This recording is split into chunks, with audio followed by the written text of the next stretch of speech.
Hello, everybody. It's Dave Neal, stand-up comic and host of Bachelor Nation News. Last night, I went on Law Talk with Mike, a very interesting lawyer who covers court cases. I think he's based in Chicago. Either way, after going on to talk to him about the Clayton v. Jane Doe court case, and by the way, big thanks to Mike for having me on, and big thanks to members of our community who brought this court case to Mike's attention. Now that we've officially left the Bachelor Nation niche and pushed through the glass ceiling into LawTube, who knows who else may cover this story and expose, and maybe educate some of us regarding what's fact, what's fiction, what legal terms are used to weaponize silence, and how we can sort of overcome that. And as we always say, sunlight is the greatest disinfectant. And I tell you what, a beaming ray of sunlight is Mike here, as he completely dismantles an email from Jane Doe that she sent to him after my conversation with him last night. Follow me on Instagram at DNeals for stand-up show updates, patreon.com/Dave Neal for behind-the-scenes bonus content, and every morning and afternoon, Bachelor Rush Hour, the hit podcast. The Morning Rush features some entertainment and pop news. If you're in the Bachelor world or not, you're going to enjoy the content we've got going on out there. All right, at the 47-minute mark of today's live stream, Law Talk with Mike discussed the email he received. I'm going to pause at several moments to add my context to what the heck is actually going on, but I have to tell you, it's super interesting. And, a layman like me, just a random bloke with a public school education, clearly not legally educated, don't know the law system from anything. I can receive an email from someone with legal threats and feel kind of a certain way about it. But it's very interesting to see the humor that comes from Mike when he realizes, oh my gosh, what? No, this is BS, baloney. I'll tell you what, after this video, I'm going to be live on Patreon to discuss Clayton's court case even further. It appears as though there's a motion to dismiss the family court case that Jane Doe has against Clayton. What does this mean? I have no idea, but we're going to get into that on today's Patreon, patreon.com/Dave Neal, if you want to be a part of the bonus content.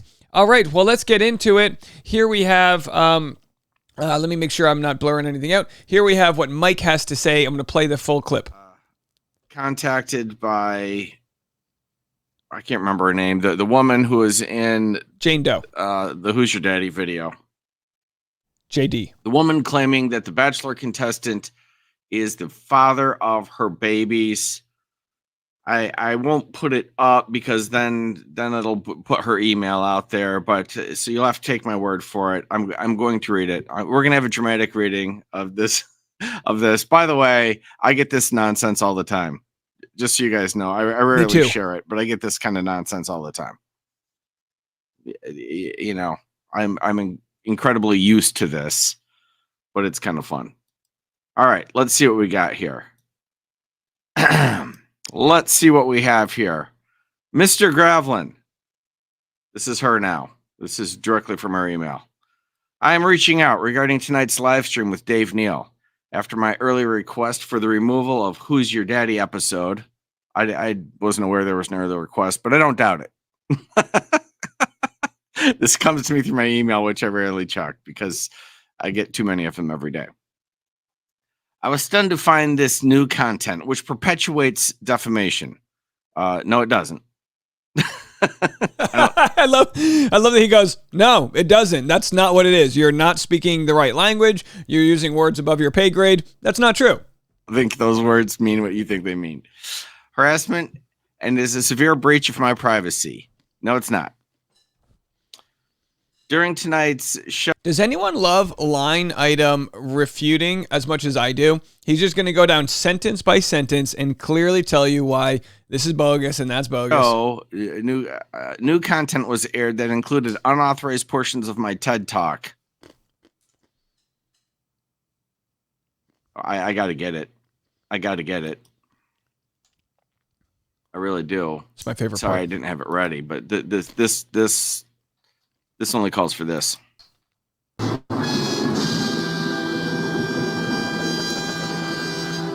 Classic. All right, let's find this here. Where is I at?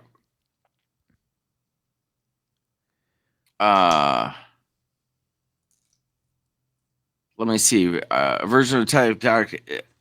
Sharing edited or truncated versions of TED Talks is strictly prohibited as it undermines the integrity of the speaker's ideas. I didn't undermine the integrity of the speaker's ideas. Yeah, keyword integrity? Huh? What integrity? She took care of that herself. In addition to my full name was shown. This blatantly breaches the TEDx usage policy. It was shown on your video, which is public.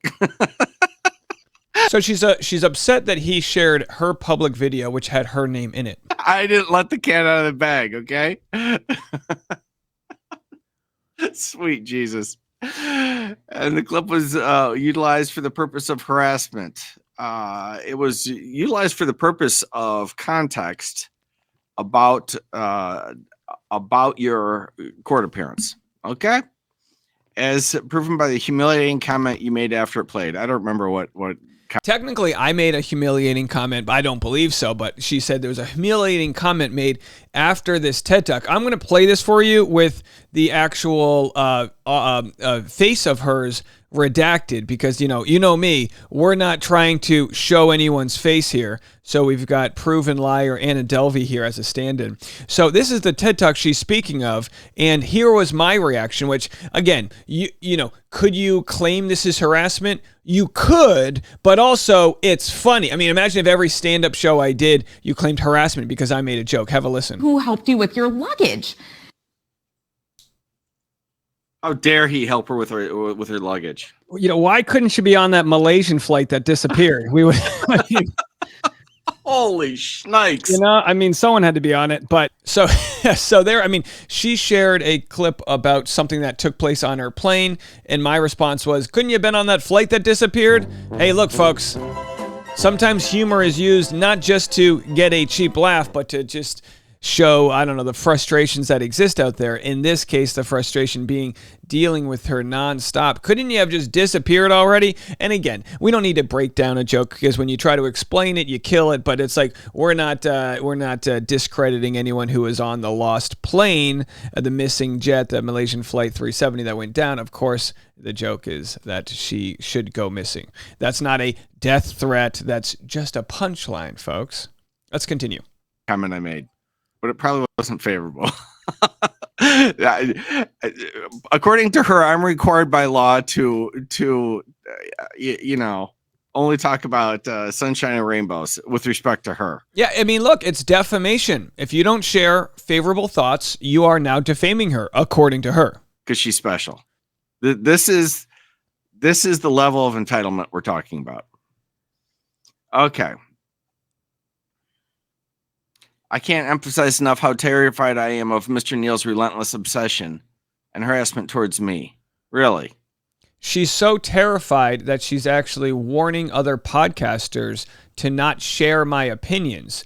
She's so terrified that she's literally sending emails that I've received that say, Dave claims blah, blah, blah, that I'm part blah, blah, blah. If any of you side with him, where does she say? If I am not offered the opportunity and you decide to cover the story with just Dave's point of view, my intent is to sue for defamation.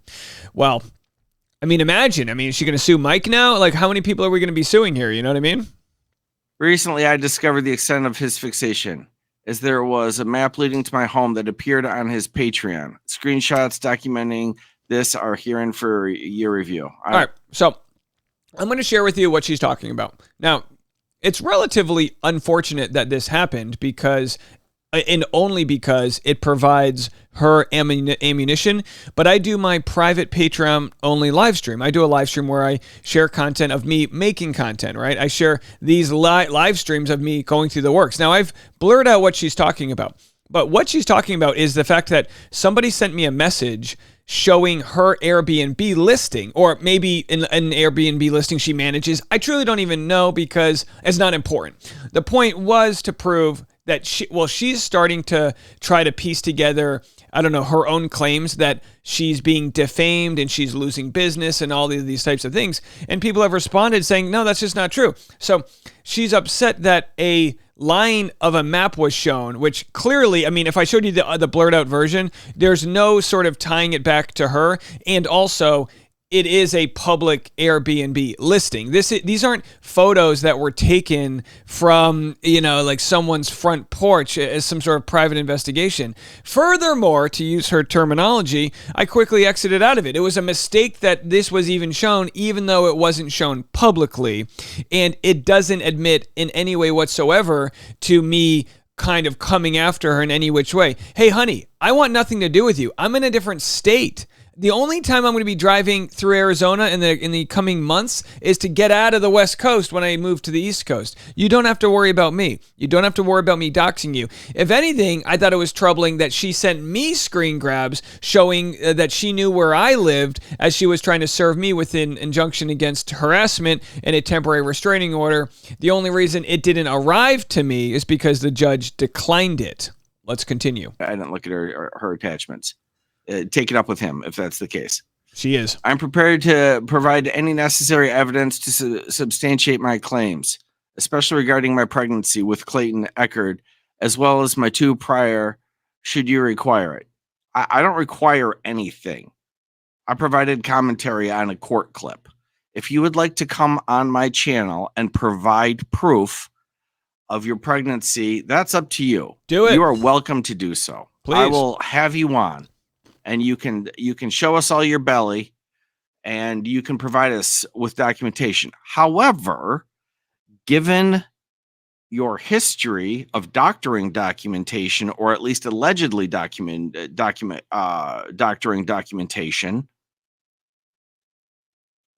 as alleged in the hearing that you were in, I would take any documentation you provided me with a grain of salt. This is what she does, right?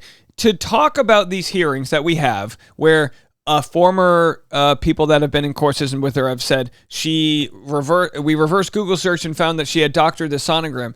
They said that. So those are their allegations. It's up to the public opinion to decide if they want to find these men credible. Again, they had nothing to gain from this. They were just saying, "Hey, we weren't the fathers. And this was a fabricated sonogram here." And then at the very end, when she was caught dead to right, when she was caught done, she says, "Well, my ex hacked into my accounts. The dog ate my paper, my homework." You would be much better served proving your case in court where it matters than to me. However, you're more than welcome to come on my show and give your side. And if you provide me documentation, I will show it. That does not mean I necessarily will agree with it. If this is why I seriously doubt your claims. It's so easy to prove. You may be pregnant and he may be the father of those children. That is a simple test. That is a simple DNA test that can be obtained. So just to piggyback on what Mike's saying here, he's saying, how is it illegal to cover these public court cases? I mean, I did her the favor of redacting them, but these are sworn statements that were made by people. I had met Jane Doe several times while she was dating. This is again from a friend of the sort of the man that she alleges was the father of her unborn child. I specifically remember being called by Redacted to come to the apartment in December of 2016 for a meeting with Jane Doe and her father to discuss Jane Doe's desire to continue the relationship with her. Blank had been claiming that she was pregnant and had been threatening him with not having an abortion if he ceased dating her. Additionally, Redacted had been indicating to Redacted that she was contemplating suicide at the thought of their relationship ending. Redacted wanting me to be there as a witness. This redacted person here from 2016 is Mike. I don't know why I redacted his name. It just makes it confusing. During the meeting which her father steered, he told Redacted that his daughter had a tendency to exaggerate or even flat out make things up. Redacted was complaining of depression and suicidal thoughts of the fear of her relationship with so-and-so ending and was very distraught. So this doesn't mean that these claims are to be taken as 100% proof. They are just claims made by somebody in the defense of this guy, Mike, saying, hey, she basically said her father said, hey, she has a tendency to make these things up. Whether that's true or not, we'll never know. unless there's any empirical evidence. But what we do know is this is what was alleged in the court system, along with fraudulent use of letterhead from lawyers, and all of that stuff. We've covered all of this. This is what initially made her really, really want to come after me. Again, these are the statements. In the fraudulent email dated August 9th, 2021, Associate Allison Cordova allegedly emailed plaintiff in pertinent part the following subject line: sent on behalf of Joe Codgett re Jane Doe's pregnancy. And then they go on, everything you told us about pregnancy tests and ultrasounds aligned with the timing you provided us. There were no past pregnancies on your record, and the 3 obstetricians you saw felt that pregnancy was very consistent with intercourse that took place between June 30th and July 1st. Now, this is the part that this person alleges was made up by her. They're believed to have knowledge or information regarding plaintiff's seemingly fraudulent emails purportedly authored by Joseph Codgett and lawyers that have not worked at the firm for quite some time.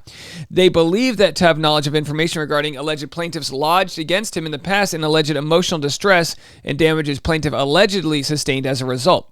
So these papers exist. They are out there, and that is public knowledge, and you're allowed to show them. And I think that's kind of what is very interesting when it comes to Law Talk with Mike, that he goes, you know, even if those court cases were thrown out, you can still show these allegations that were made. She could say all day long, well, they didn't prove that and we went back and forth. Sure, but that doesn't change the fact that those allegations are made out there by this person. We're not pulling this out of thin air. That's her, right? Oh, wrong clip. Let's go back. And if that's the case, well, then you've got no problem.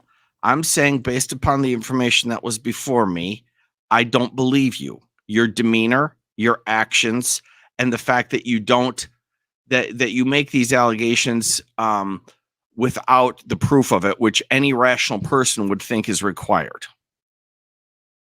Also, there are allegations, and I wasn't there, that you've done this on a prior occasion.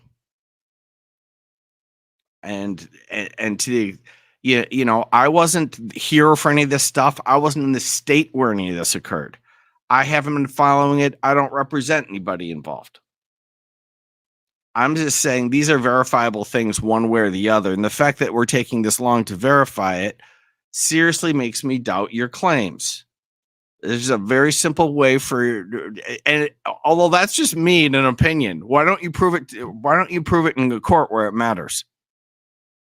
At some point, if you want it proved that he's the father, then get a DNA test, have an attorney file a motion, get his DNA. Although it seems to me that he was complying with that. Another thing that makes me not believe you, the Mr. Eckert, it appears, was willing to do a DNA test, but you didn't follow through with it, as far as I can tell.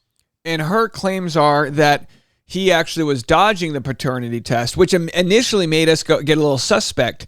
His claim was that the DNA test in one part was actually canceled, unbeknownst to him, on his way to take that test. And of course, we know he took his version and hers came back with little to no fetal DNA. The second version of her blood test never made it back. It got, sucked up into some sort of tornado.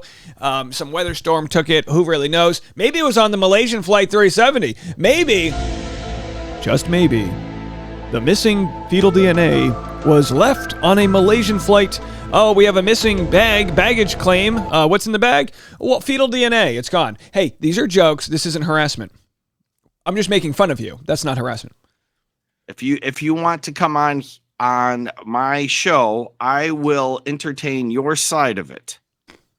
However, if you say a bunch of silly things, I will question them. So there you have it. No, there sir. You have it. It goes on and on. There's more. It's more crazy. There are multiple messages. There are multiple messages and attachments. I'm not going to carry on with it. She threatens it. I give her a response. It's very brief. A little birdie told me what his response was, and it was actually very funny. It was relatively respectful, considering. I mean, it wasn't. It was. He could make some merch out of the response he gave. We'll put it that way. All right, folks. Well, that's a lawyer dismantling. I think he's a lawyer, right? Law Talk with Mike. I was assuming he's a lawyer. Yeah, I think he's a lawyer, right? Can you do Law Talk and not be a lawyer? I don't think so. We're going to call him a lawyer.